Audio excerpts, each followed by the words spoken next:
was going to scream out loud. How's everybody doing? Great. Thanks for taking the time and sitting down with us. Really excited to be here with Whip It today. So, as he mentioned, we're making a spring pea soup. I know it doesn't seem like spring in Chicago just yet, but we did kind of find the best product. So peas and ramps and things like that, things that are really in season.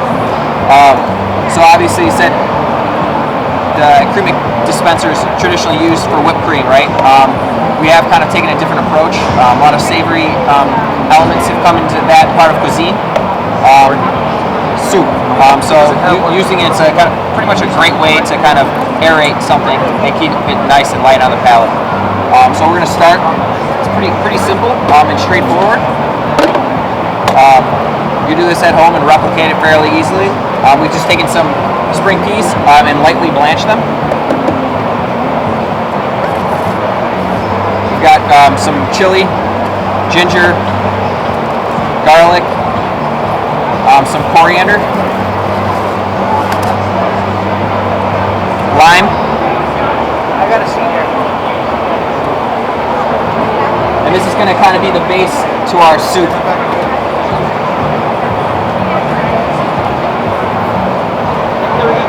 Some salt.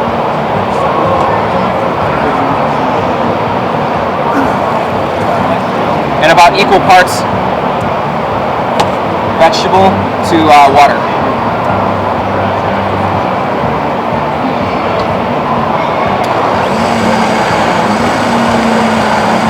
So while that's blending, as I kind of mentioned before, cream is usually the kind of main ingredient that goes into using these dispensers. So since we're trying to keep it a little friendlier and a little lighter because of the season, we're not going to use cream. So we're actually going to use some gelatin. So what you're going to want to do is just bloom it. By that meaning we're going to soak it in water for 5 to 10 minutes. What that does is it softens the gelatin and it allows it to dissolve more easily into your soup or base or product or whatever you're cooking.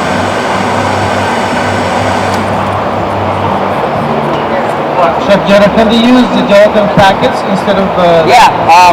So you'll find at the store that there's going to be gelatin envelopes, and a pretty straightforward ratio is about an envelope of gelatin to about 2 cups of water, and that'll yield something that you want.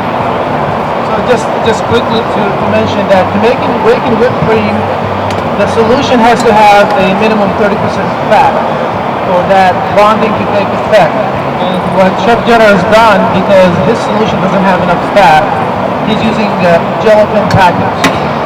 Those are the same ones that they use as Jello, but the unflavored one. Jello is going to screw up the taste.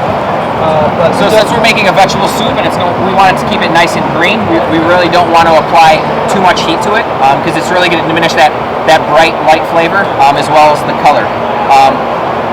Unfortunately, we do need to apply some sort of heat because gelatin needs to rise above body temperature to dissolve. So we're just going to apply some minimal heat and let that dissolve. That'll take about a minute or so. Fast forward, so we're actually going to take this soup base that's slightly warm. We're going to fill our dispenser and charge it twice. In the meantime, what we want to do, since we're serving this cold, give it a good shake and then keep it on ice.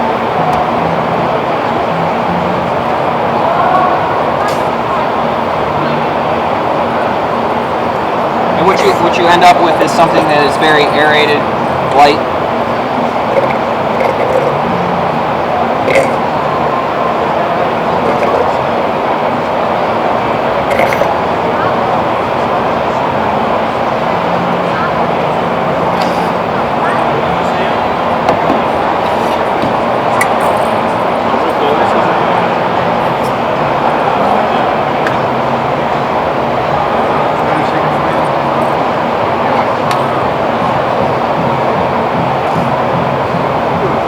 Start passing these out.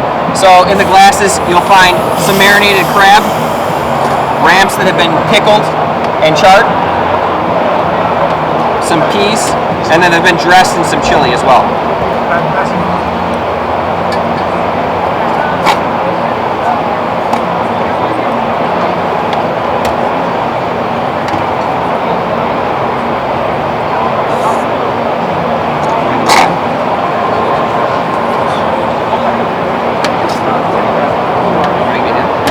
to mention it quickly, those dispensers can be used hot or cold.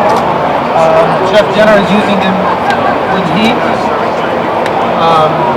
but you can always do it for cold as well.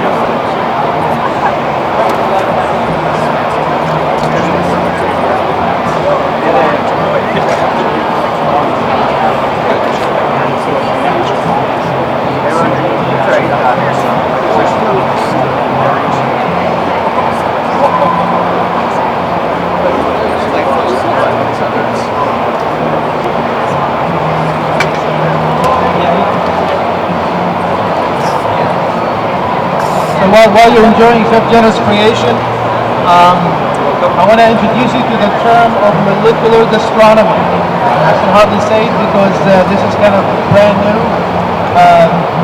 The up-and-coming chefs of America have managed to turn the physics and the chemistry that works inside a dispenser to their favor by creating savory food. So what happens inside a dispenser, there's pressure, there's different gases working with the food, and the chefs have been able to really bring out a lot of flavors out of that. They coined the name molecular gastronomy, which is the use of chemistry and physics in bringing out different flavors in food, brings out different creations, a different structure, as you can tell. When you fluff the soup, it tastes a lot different than when you drink it. Absolutely. So molecular gastronomy. I can hardly say it, but that's a new term that, right, Chef? That's a new term, and the creations are endless. There's so many, top 3-star Michelin stars restaurants that are using this, and we thank Chef Jenner for being here and showing us how it works. Thanks, guys. Thanks for taking the time.